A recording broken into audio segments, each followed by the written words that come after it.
at selos. Yan ang nagtulak sa isang lalaki para saksakin sa leeg ang kanyang dating misis sa Cainta, Rizal. Nasa frontline na balitang yan si Ian Suyu.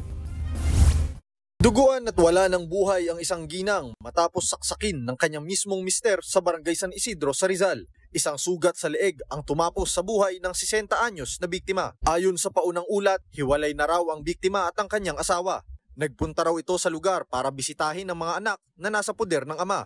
Pero pagdating niya ay naabutan niya ang dating asawa na lasing at galing sa inuman. Ang lumalabas dito ay ang motibo nito ay lumalabas na selos.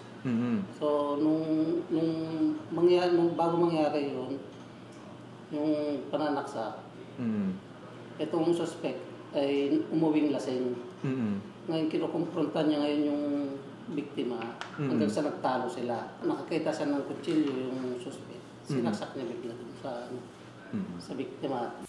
Na-recover ang kitchen knife na ginamit ng suspect. Sa ikinasang follow-up operation, agad ring nahuli ang suspect na aminado sa krimen. Nandilim daw ang paningin niya dahil sa paulit-ulit na pang-aaway sa kanya ng biktima. Pagbukas po ng pinto, nagsisigaw na po siya na siya daw pinapatay ko, pinapatay. Ay may mga tao po sa labas. Parang na-blank ko na po yung isip ko. Nakakupa ko ng patalim at naano ko po sa kanya. Mahaharap ang suspect sa reklamong parricide.